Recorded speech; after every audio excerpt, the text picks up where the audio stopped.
Shabbat Shalom. Shabbat Shalom. My brothers and sisters here on the islands, you, or I should say, on the islands across the waters, you who are here in the United States of America, dear family, friends, we say this is a wonderful day of Shabbat to come once again into your presence and into His presence and to share this wonderful time. We are in each other's presence, one of another, and we are gathering here together as united as one. It is important that we gather ye, because it was mandated by the Almighty for us to come together. We want to take a minute on this particular Shabbat and be reminded that we have a holiday coming up. And it's going to be our celebration time. We'll talk about that a little more in a minute. We want to take a moment to look at those areas where the body of our nation has formed to a place where we are recognizing who we are in the world, and we are experiencing the same things in other countries worldwide. We are not here alone in the U.S. of A., and our brothers and sisters across the continents, they are not alone. They are not alone. We are experiencing one and the same thing. I'm glad that you took this opportunity to come on this day to fellowship and to just take a moment out. You know, the Shabbat is a day of rest. It's not a day of work. The Shabbat's not a request. Many of us not aware unless somebody makes us aware that it's not a day that we take to focus on ourselves. And that's the biggest part of the Shabbat, that we are to maintain a focus of Him who created us, our eternal fellowship. And of course, being mindful that we have been given a privilege and an honor to come before the Almighty and to share great things. You know, I like to say glad things, you know, the Elals of things. And we're going to look into the Elul. The Elul. Elul is the month in the time of our fellowship celebration. And what we are hoping for is to shout and scream and to blow the shofar and to clap our hands and to jump up and down and just be excited about the wonderful time that He has brought to us as one. We are grateful that He has given us life and has given us health and has given us strength and has placed us in a way where we're able to share one with another. This life that has given us the foods that we eat, you know, our drink and the things that we enjoy in life, and the places we travel, and you know, and some of the garments we're able to adorn ourselves with and to crown ourselves as we ought to, as His people, as His nation. And He commands us to gather and come together. He also commands us to spread this love for our nation, the 12 tribes that are scattered. We are not 12 lost tribes. We are 12 tribes that are scattered abroad. And we are aware that in so doing, we have to be mindful, our brothers and sisters, that, you know, hey, you know, you're suffering the same thing over there in Paraguay, and you're suffering the same thing over there, our brothers and sisters in Germany, and our brothers and sisters who are in Thailand, and those who are spread into other nations, India, Indonesia, Pakistan. You know, you have to be mindful that we are spread abroad, and we want to be mindful that we obey the commands that has been given to us, the statutes and ordinances that have been laid at our feet. We are overjoyed that we can come and to share this good time of fellowship and honor on a day that he has given that is for us. We were not, this day we were not made for it. It was made for us, and that is to rest. But our holiday season is coming up, and it will be our day in September. And so if you can mark your calendars, in September the 15th to the September 17th, we're going to be looking forward to that particular time, and it is going to be a joyous time indeed, regardless of where we are and what is going on. We also want to be mindful to pray for those who are seeking prayer, those who have been incarcerated and have suffered some things while they're behind those prison doors. And we know some who, of course, had some altercation in the community and had to be detained.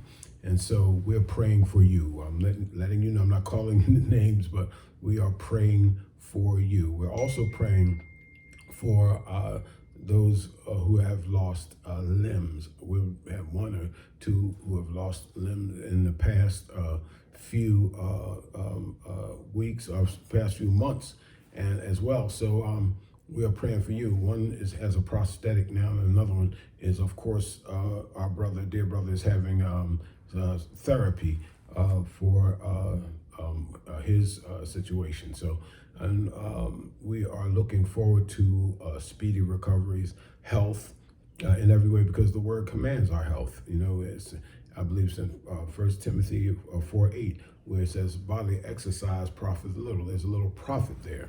You know, but it says, but Yah has given us his righteousness, that we will profit in all things. And this is the very will that he has set in place for us. Now, on this day, we also want to be reminded of, for those who are homeless, there are places, as we often have reminded, of shelters for those who don't have a place to stay.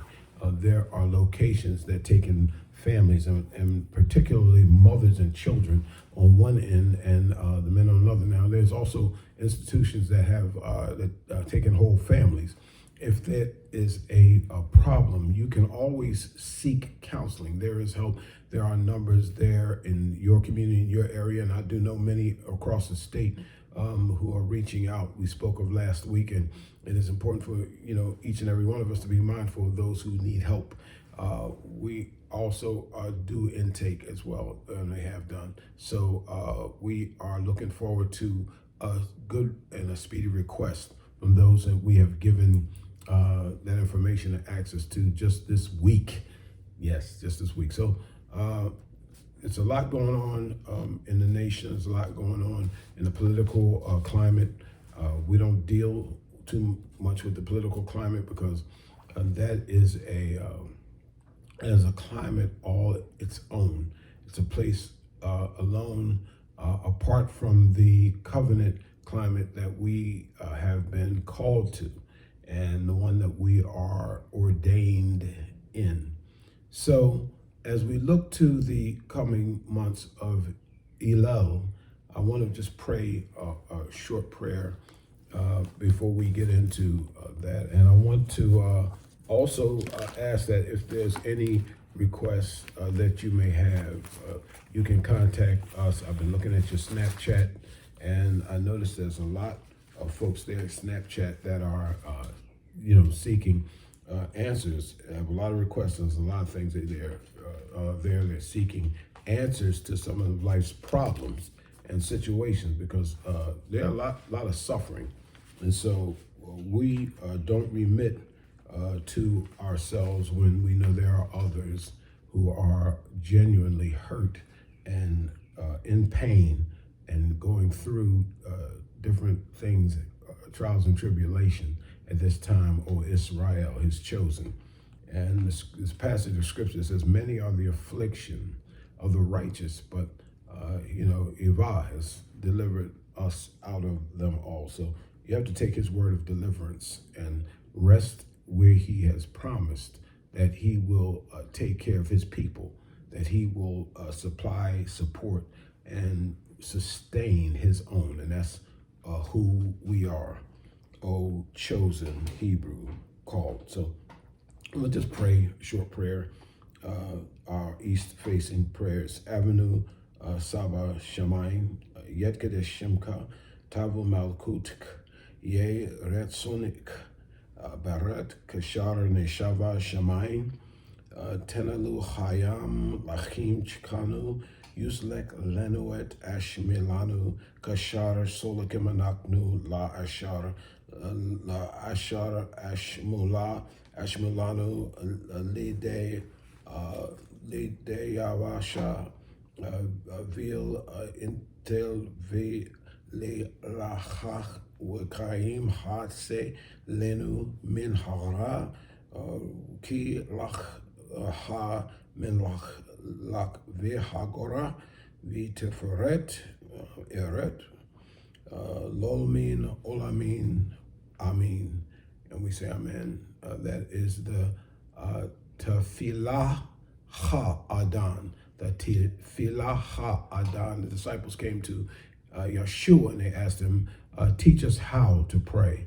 And that's the very first thing he did. He prayed those very words that I just prayed. And of course, the extended prayer for family we added. So the prayer, the Tefillah Ha-Adan is called the Lord's Prayer, but it's actually our prayer to him. So it is our prayer to him. So we are coming up at this time. The Lord has blessed his word to prepare ourselves for this holiday season. Now, on this particular season, the holiday of Elul. Elul is capital E-L-U-L. I would like to do a Hebrew breakdown on the word, but we're not going to do that today. But I want you to know that the relationship of the word is in the book of Leviticus chapter 23 and verse 23.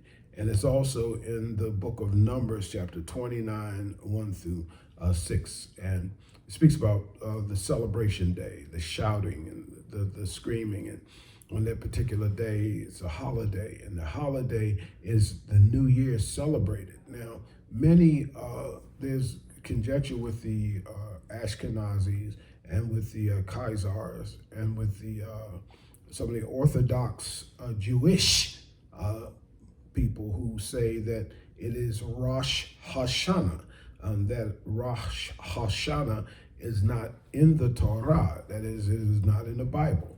Rosh Hashanah, Resh is the name given to Russia in the Bible, and Hashanah relates directly to a celebration time of a people concerning that particular time. But we see it's an action day. Once again, it's an action day.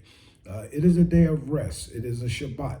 It is a time where on Friday night at sundown, the celebration begins. It's a 2-day celebration, and it ends on sunset Sunday. So Friday night at sundown, all of Shabbat, it's a double Shabbat, and then to Sunday at sundown, the celebration continues. And in Hebrew, in Leviticus chapter 23, the word in our Hebrew word is Yom Teret, or Yom Terut, or Yom Torah. It's Yom in the English, Yom Torah. Yom is the word used for day.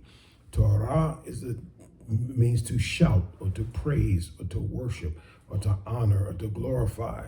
It's to make a lot of noise, to blow the shofar, clap your hands, scream, hallelujah, hallelujah. And so Yom Teret is the day of celebration and worship.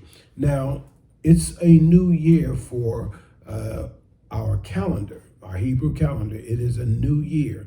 And it isn't, as we once said before, in September. It starts on September 15th at sundown and ends September 17th at sundown. So those are the days of Yom Teruah, and that's our Happy New Year. So we say Barakut Hayam Halidaka. So Barakut Hayam means, the day of creation, or the day is chosen. We celebrate that day. It is an action new year for all Jews, all Jews. Now, the Jewish people have taken the name Rosh Hashanah, that's their adopted name, and they have taken that name on Tishri, the month Tishri, and not Elul. Now, Elul is our day, but the Tishrei actually was brought up, or we should say brought out, during the time of the Babylonian captivity. That's when Israel were in captivity.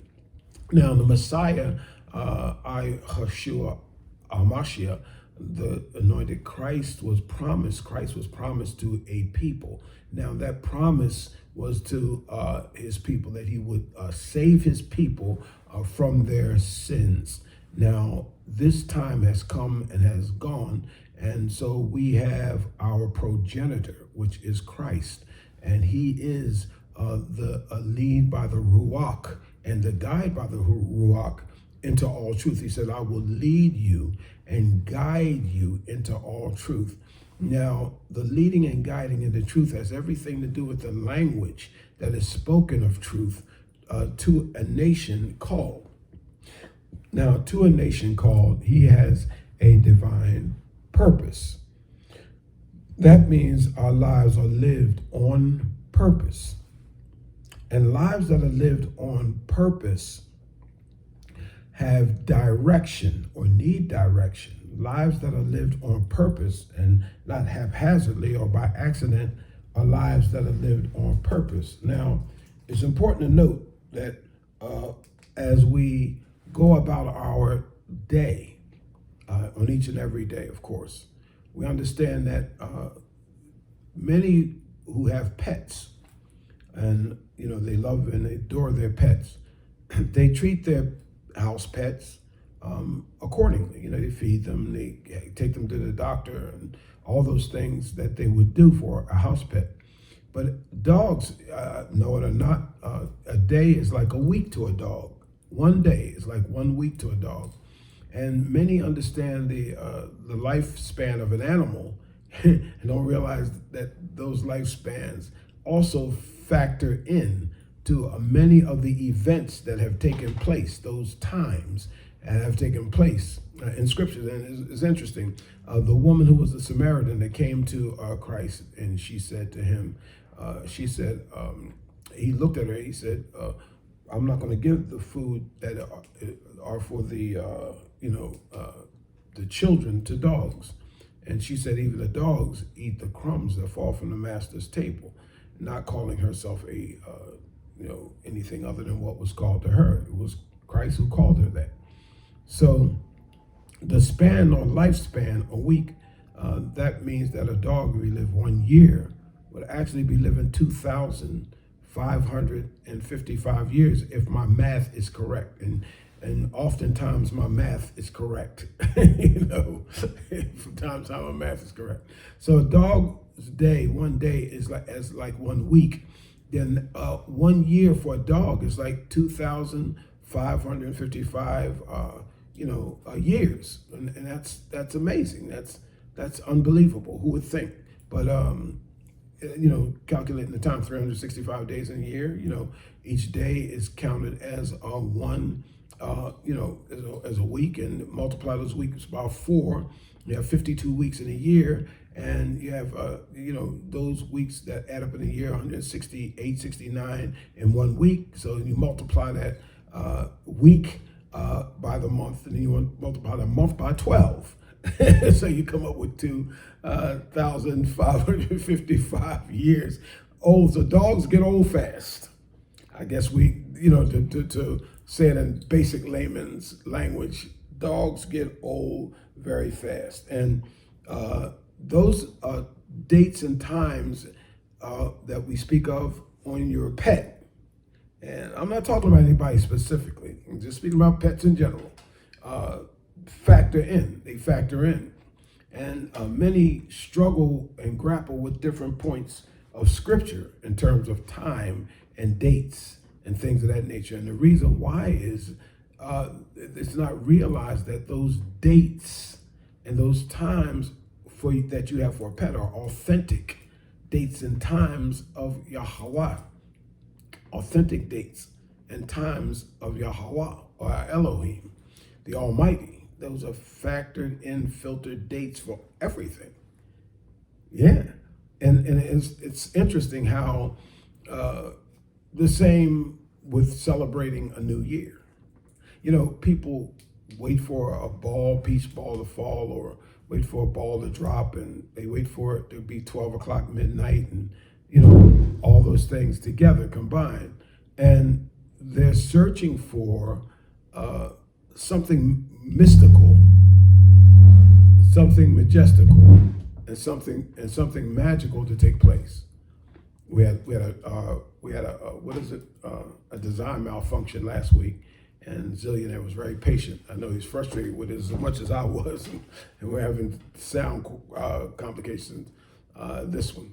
So in light of the direct place that people are gathered together, this is the same type of gathered together on this particular day that we call Yom Teruah. It's the same gathering. And we got one more month of what we call in the Julian calendar, August, that's coming. The Georgian and the Gregorian, which is Pope Gregory. The Julian calendar, which is a regular calendar we use, comes from the calendar set by Julius Caesar. And of course, our Hebrew calendar is set by the Almighty for a people that they have added some things in from the Babylonian captivity, which is in the 7th century BCE, all the way down to the 5th century BCE. So, which is how long Israel was in captivity. Are we good? Okay, so we say Happy New Year. The celebration of New Year celebrates a new time, and it for us is the fall. It is actually the fall. Now, there's equivocations, or we're making something equal here with that particularly. And what we're making equal with that is this: the relationship to the call after Moses, instead of speaking to the rock, the second time when the people needed water from the flint rock, Moses instead decided to hit the rock a second time. And Yeshua, the Christ, is the smiting stone. So you don't smite the smiting stone twice. It was to be a posterity allegory that would go down and typology history from the Torah throughout biblical history. And what happened was Moses once again kind of dropped the ball in that area, of course. So in doing so, Moses was disqualified for going into the promised land. It was a disqualification. The very thing that he told Israel not to do when he came down off the mountain with the tablets, he himself, once again in the tiniest area, looked at the people and said, no, I can't talk to a rock. That would look silly out. I'm the leader of, 600,000, 500,000 or more people. So, but what he did was he didn't do what the Lord commanded, what Yahweh, the Almighty, the Adon told him, and he disqualified himself. Therefore, it was Joshua that had to go into Jericho. So Jericho, they had to conquer Ai, and they had went in to fulfill the mission that was the ordained mission called for the people, which, like on your job, you fight every day. You fight all types of things on a job, when, those who work a job. And what you have to deal with. You know what you have to combat and what you have to come up against. and you come up against those things, and you put up with a lot of different things, throughout the course of a day, 8 hours, 12 hours, however many hours that you have to put in there. So what happens is at the end of that day, you're glad to get away from it, even though you look back on it as an event that you had taken on for the day. Well, it's true. It was an event. And that event that you took on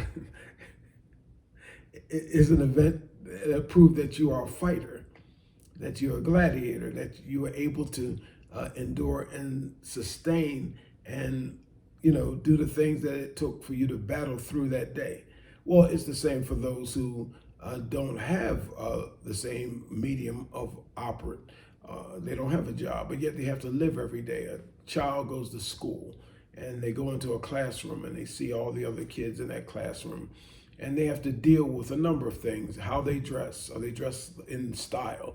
Do they look like the other kids? Are they being laughed at? Is there a bully in the class? Is there a kid there smarter? Are they not as intelligent as they would like to be, or as knowledgeable as they wish they could be in order to get the grades? Am I going to avoid summer school this year? Will I have to deal with this girl I'm going to have to fight, or this boy I'm going to have to contend with out in the backyard? Is the teacher going to be on my side? Am I going to be able to call mommy? It's a number of things that kids battle with as well. And many don't believe that children have those problems, but they do. Look at me, are they laughing at me? Are they perturbed by me? They're combative things. And so a kid comes through that day as a warrior, not realizing at the end of the day, you actually made it through. You won. You made it through that hard day, that tough time. A grandmother who's at home, she may be by herself and not having support. She may be there and would love to have company, and somebody just to be in the presence of her home with her. And yet she's alone and she's by herself and unable to get around and to do some of the things that she had been accustomed to doing, when she was able and moving around. And so she has to battle with mobility. We're having a different problem this week. She may be battling with mobility and battling with, just cognitively or in her mind, putting things together, how things ought to be. And so it's a war for her. And throughout the tiring day of preparing her own food and seeing what she can do to entertain herself, or read a book, or watch a television program, or listen to the radio, and those things, and prepare her clothing, she needs help. She needs assistance. She needs someone there for her. And at the end of her day, she's ready to go to sleep. But she has battled her way through her day and was successful at the end of that day, because that day allowed her to get her good night's sleep. It's no different. So do you see, that has to fall. Something has to come down. At the end of the day, that has to come. You have to unwind and come down. Well, it's the same with Joshua. Here's the illustration of Moses and Joshua. Joshua made it to the Canaan land. That's the land that the Lord said, go in there and wipe everything out. Clean that town out. Take out every giant and every person that's in that town.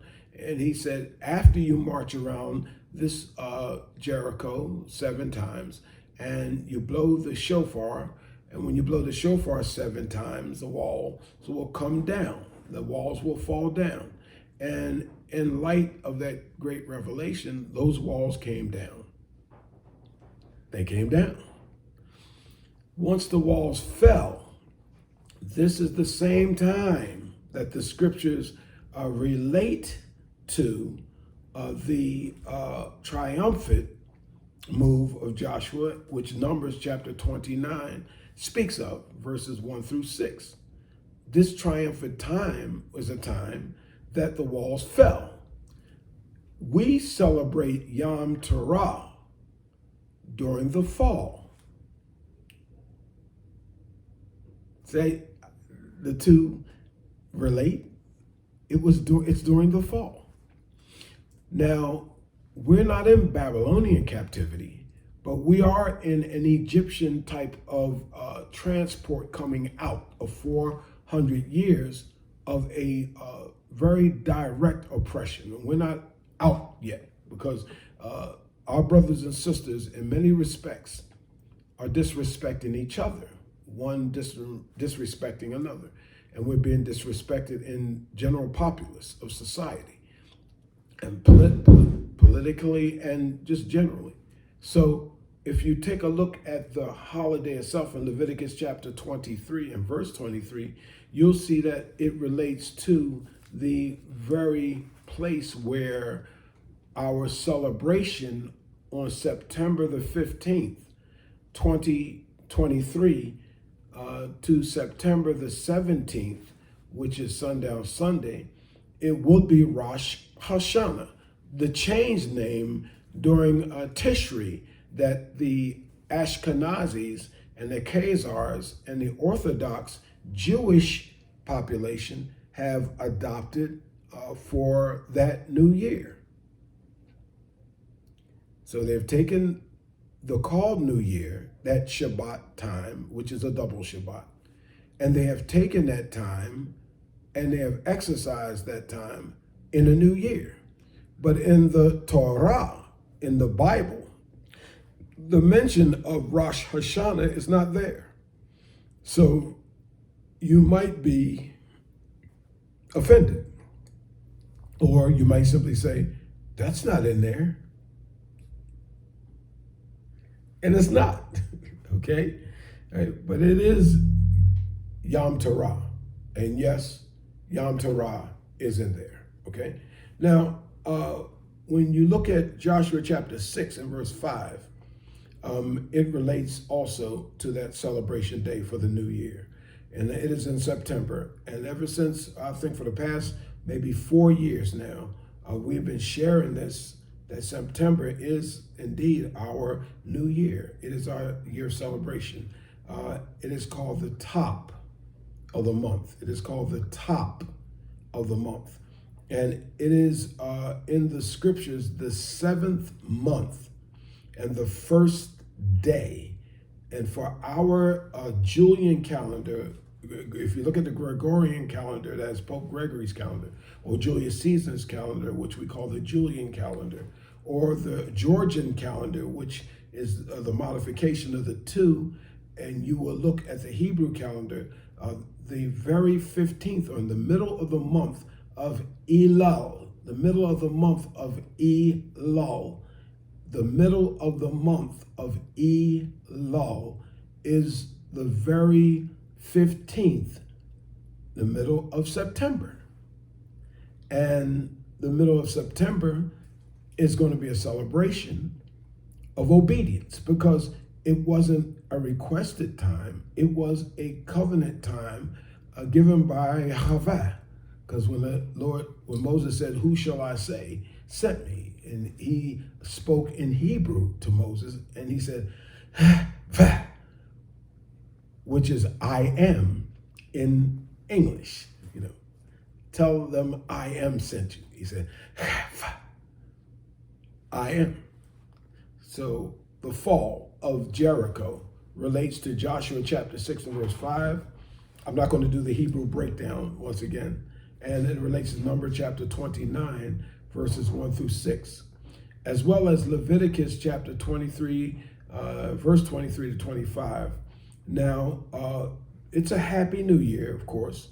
And the Genesis chapter 1, there's some speculated correlation. I say speculated correlation. Psalm 66 and verse 1, as well as Psalm 81 and verse 2.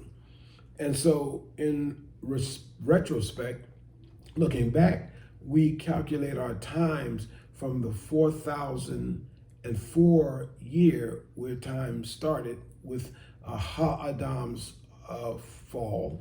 Ha-Adam's fall started in 4004. So from that time looking forward, we get our date. That is the date that we're looking at today. It's important to understand that the date that we are looking at today is 5,783. That is today's year. Is 5783 is today's year. And that is AD. That is AD. That is after the death. So we are in a wonderful place as a nation. We're in a wonderful place as a people. And we are in a wonderful place as His called. Because in the Christian church, what is often said is in a prayer, Lord, protect me from evil, keep evil away from my family. We cover this by the blood. I plead the blood. But all of that's been taken care of. If you say it, it's been taken care of. If you don't say it, it's been taken care of. The relationship of the covenant of the completed sacrifice, and people say the last sacrifice, actually it's the completed sacrifice because there's still sacrifices going on. And the fall of Jericho has placed us in our proper place in terms of land, in terms of where as a consummation, a culmination, and end, we will be as a nation, and that will indeed be in Jerusalem. That is the city of David. We will be in the original Jerusalem, not the made-up Jerusalem that is being occupied today, not in the made-up Jerusalem. So when we understand our holiday, and we understand the relationship of that holiday, and we understand that that is a day of command, the Lord didn't request, say, well, if you're not too busy that day, will you come and just to have a celebration? If you're not too busy, if I'm not interrupting your day, could you go? No, He commanded that we fulfill the mission of that day. That is a command. That's not a request. He commanded us as His offspring, as His people, to fulfill the request of that day and to go into His word and to be obedient to the call of that word. Now, I'm going to ask, I'm probably going to give my sword to somebody, but I'm going to ask somebody to read one or two of the passages that we went into. And the reason why I'm going to ask you to read the passages because it's going to be a few, because we're going to close we're not too far off from closing at this point. But I would like for somebody to read one or two passages. Now, when Joshua went around Jericho, Joshua was the one that had the people.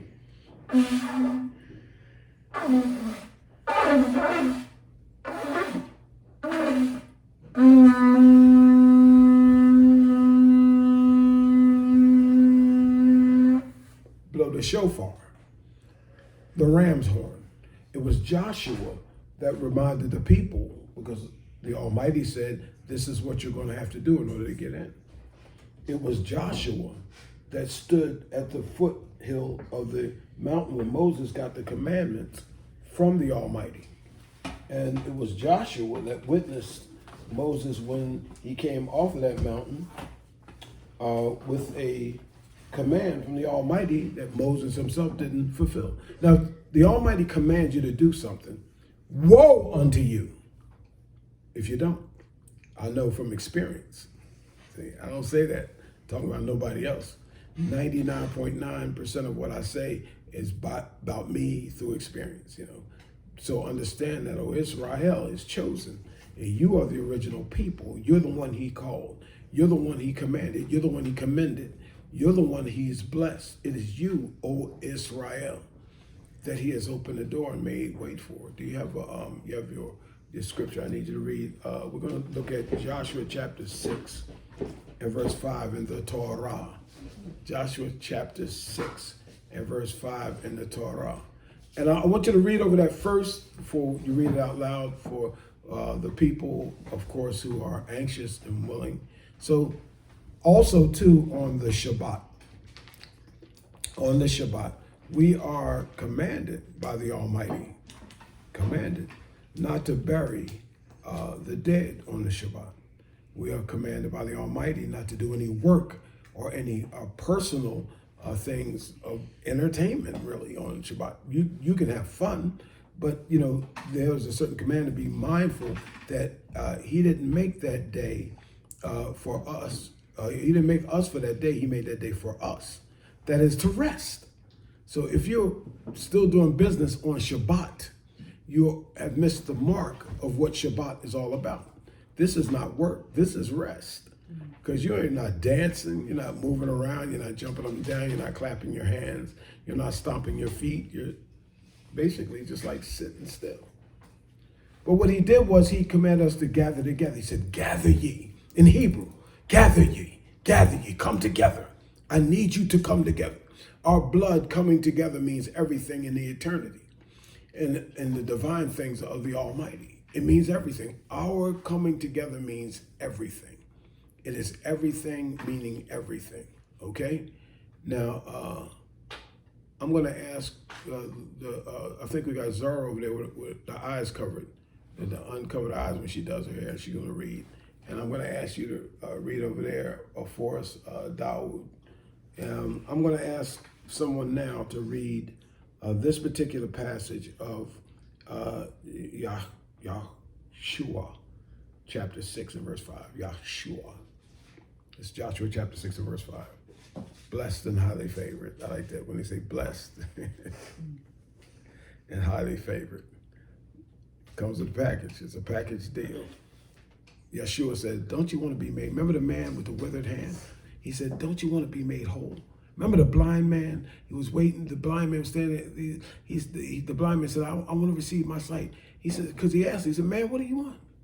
He said, I want to receive my sight. He said, don't you want to be whole? Don't you want to be complete? Don't you want to be whole? Well, the number 7 deals with completeness. The number 7 deals with completeness, okay? Don't you just want your hand healed, your foot healed. You just want your finances healed. You know, you just want a new car. You just want a house.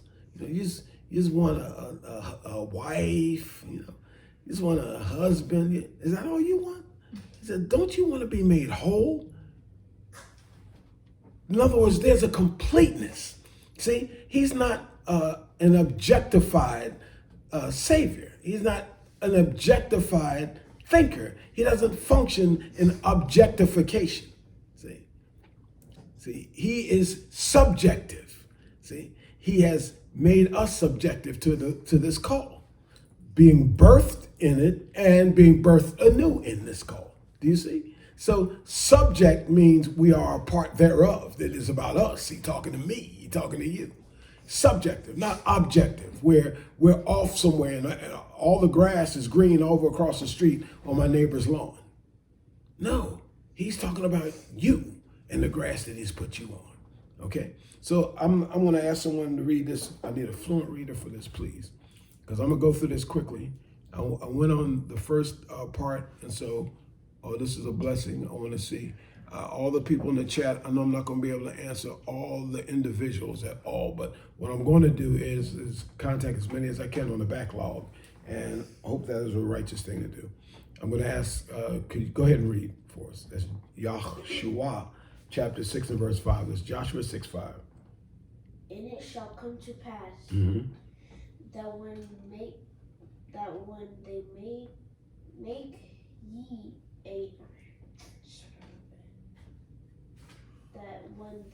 it's not enough light there. Yeah, okay, I was going to say it's not enough light there.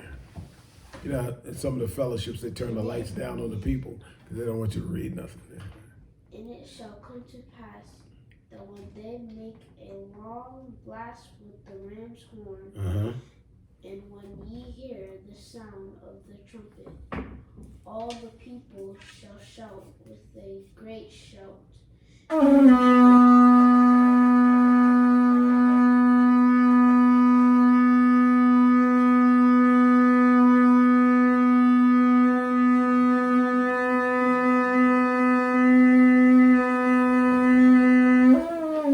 Hey! The word hey is actually the word of grace. Hey is the word of grace. Hey is the number 5 in the Hebrew alphabet. Hey is the number 5 in the Hebrew alphabet. Thank you so much, Ali Shah. So hey is the number in the Hebrew alphabet. Okay, read on if you can. I want you to hear this. I need your attention. That young lady, she can go. She doesn't have to. You can nudge her. She can't sit here like that's not going to be healthy for the rest of us throughout the week. You could go. You can go. You could go. You know, well, you can go. It's better that way. This way, because having to deal with somebody not attentive at this time, it wouldn't be healthy for you throughout the week. I don't want to be subject to that. See, I know what I'm talking about. That's old school stuff. See, y'all don't know. I know. All right? Okay. Now, are we there yet? How do we look? We're looking good. Okay. Glory be to Yah, our Abba. Okay, now, go ahead. And the wall of the city shall fall down flat, and the people shall ascend up, every man straight before him. Okay, now, this is an assembly of order and discipline. This is an assembly of order and discipline. What happens when there's order and there's discipline? Order and discipline, you get the benefit. And everybody looks around and says, yeah, no, but look how you treat them. You see what I'm saying? Look how you know why? Because order and discipline, if somebody is functioning in discipline and they're functioning in order, benefits come from that. I know what I'm talking about. I'm talking from my experience. Order and discipline, benefits come from that. That's why we talked about earlier, you know, the gathering fellowship we had earlier when we all got together, I talked about the argument thing. Remember I spoke about the argument? That the benefit comes from discipline and order. If you have order and discipline, what are you arguing about? I understand people having their own mind, their own thought, and their own opinion. That's great. That's a wonderful thing. That means your brain works. Basically, to me personally, that means you're a thinking individual. And all of us need to understand things, you know, to come to an understanding. But I gave 4 categories of an argument. There's 4 categories in our argument. Very simple. Nothing's deep about it. One, the first category of an argument is understanding the circumstance of the argument. That's the first thing. The second thing is knowing who you're arguing with. Because if not, you don't know, somebody can pull out something and you're in a bad way. Number 3 is there an end or a consummation or a conclusion? Are we coming to an agreement? Is there, what did the boy Jack Sparrow say in Pirates of the Caribbean? Do we have an accord? Number 4, is there action taken to make what the situation and circumstances took place come to a head? So when we talk about a head, we're talking about being in advance, being in advance, ahead.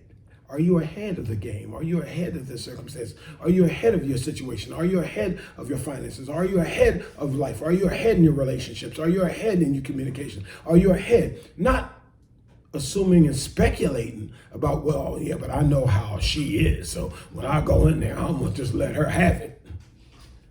And she might have gas that day and can't even talk to you. And you look at her, you was going to hammer, and then the next thing you know, you look, are you okay? The next thing you know, that's your friend, you know? He said, I'm like, no, she knew. I asked her to get me that, she didn't get it. I looked in there, I seen it wasn't in there, and she don't care. She's mad at me about something, blah, blah. Your assumptions. That's not communication. That's you communicating with your best friend, you, okay? Now, in relationship to understanding, O Israel, you have to communicate on a regular basis. See, that means that, especially when it comes to business. And so what Yeshua HaMashiach has done with his people is this. He has given us a new year, a time of reflection, a time of Yom Torah, a time to plan, prepare, and present our business. Because that's what the new year is for us, O Israel. Others have stolen our commitment. They have stolen our call. They have stolen our worship. They have stolen our set of life. They have taken it. That's what they've done. They've taken it. And Revelation chapter 3 and verse 9 says one thing about that. And read that for us. Revelation, back your Bible, chapter 3 and verse 9.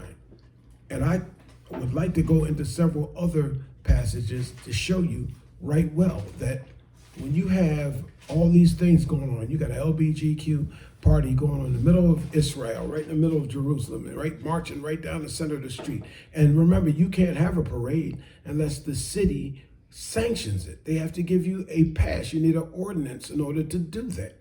You have to have mercantile licenses and things like that in order to set up business on the street. You have to have the city hall say, okay, it's okay. You can go down the street this day. We'll block it off so you can go. They have to do all that. So Jerusalem has been stolen. So what the archangel should say when he first comes out with the vials of the 7 vials, he should say, Jerusalem's been stolen. Been stolen. I read that. Revelation chapter 3, verse 9. Behold, I will make them of the synagogue of Satan, which say they are Jews and are not, but do lie.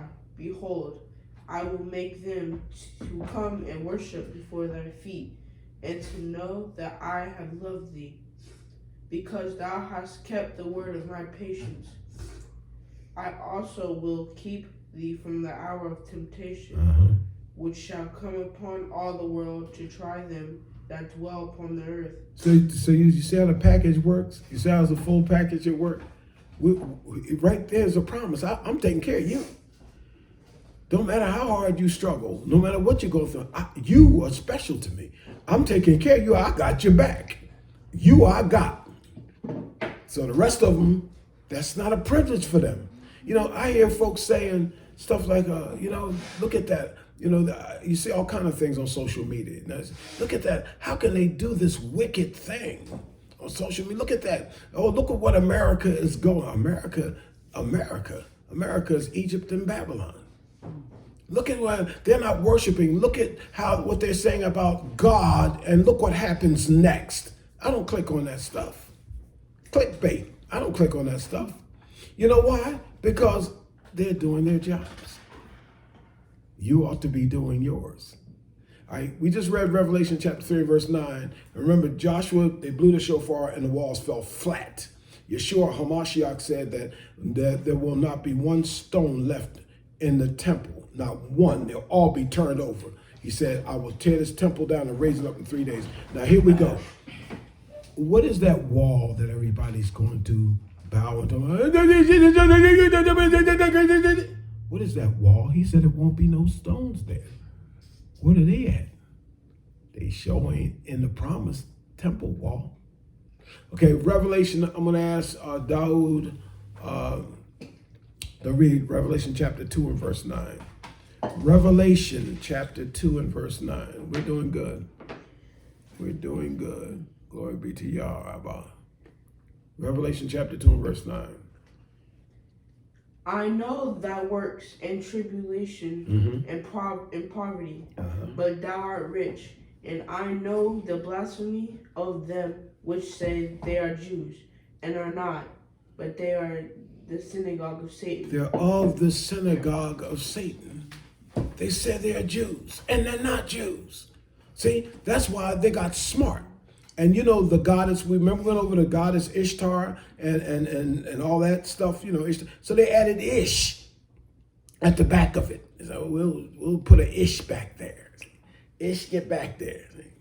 We put Ish back there. That's how I said it. So this way there will be no offense here. They put an Ish at the end of it. But you ain't no Ish. Now why would I say that I'm something when he said that it's a destruction if I say that? Would I be very smart? I don't think so. Homie, don't think so. I wouldn't be too intelligent if I said that I was something that I was not. Okay?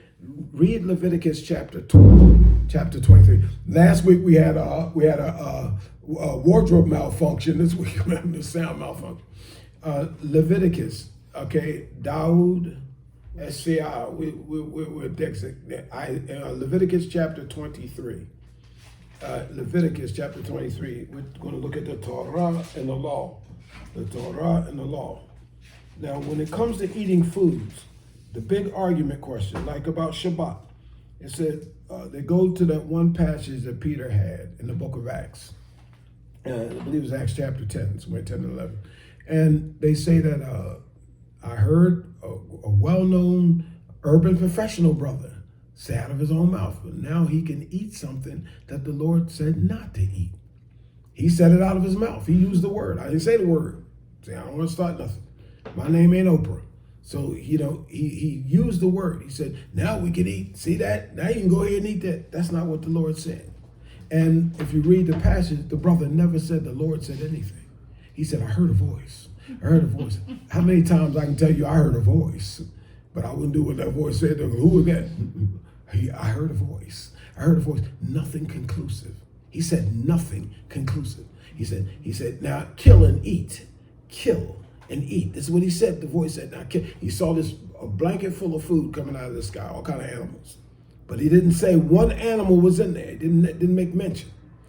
And this brother, he's a well-known, seasoned preacher, known in Texas. I met him. I've been to his church. We fellowship. I lied to you not, straight out. And this brother said on national television, because they pay for that program, and he said, now you can kill and you can eat this. You can eat it now. I think I talked to you about it, if I'm not mistaken yet. No, it didn't, bro. That's not what he said. I tried to find it and show it to you. I said, that's not what it says. But you see, they're saying a lot of things that are not scriptural. They're not in the scripture. I read it. Did you finish reading that? Okay, I need somebody to look at Leviticus chapter 23 and verse 23. We're about the cloud. Leviticus chapter 23 and verse 23. And the Lord spake unto Moses, saying, Speak unto the children of Israel, saying, In the 7th month, in the 1st day of the month, shall ye have a Sabbath, a memorial of blowing of trumpets, a holy convocation. Ye shall do no servile work therein, but ye shall offer an offering made by fire unto the Lord. And the Lord spake unto Moses, saying, Also on the 10th day of this 7th month, there shall be a day of atonement. Mm-hmm. It shall be a holy convocation unto you, and ye shall afflict your souls, and offer an offering made by fire unto the Lord. And ye shall do no work in that same day, for it is a day of atonement, to make atonement for you before the Lord your Yah. So that's why it's important to prepare in advance. Do you see? It's an advanced preparation. Now, I want to say real quickly, because I want to look at Numbers 29, but we can close. I would like for you to look at Psalms chapter 4, verse 3. I do believe it is Psalms chapter 4 and verse 3. I do believe. I like to say that because I hear that people say that a lot. I do believe. I do believe. That's, in other words, instead of saying I ain't sure, not I'm not sure, but I ain't shy. I ain't shy. You ever say that? I ain't shy. Okay, read that for us then. What was it? That's Psalms chapter 4 and verse 3. But know that the Lord has set apart him that is godly for himself. The Lord will hear when I call unto him. Now you know why you can't do what everybody else does. See what he did? See, that was well, yes, ooh, sneaky, you know. So God is doggone it. Sneaky. The Lord has set apart them that are godly for himself. That's why you couldn't do what everybody else did. That's how come I couldn't do what my brother did. That's how come I couldn't do what my boss did. That's why I couldn't do what my neighbor did. That's why I couldn't say what they said. But now he's given me his commandments, his laws, his statutes, and his ordinances, and birthed me anew through the Ruach HaKodesh, has given me Yeshua, has blessed me with Christ's presence. Put me on a different pathway. That doesn't mean I'm religious. No, that means I'm gonna trip over my feet maybe a little bit more. But I trips a little better now, see. That means I may take a nosedive, but I dives a little better. I got skill. Before I used to just fall and break my arm and my shoulder and my knee. Now that means I fall and I skillfully know how to hit the ground.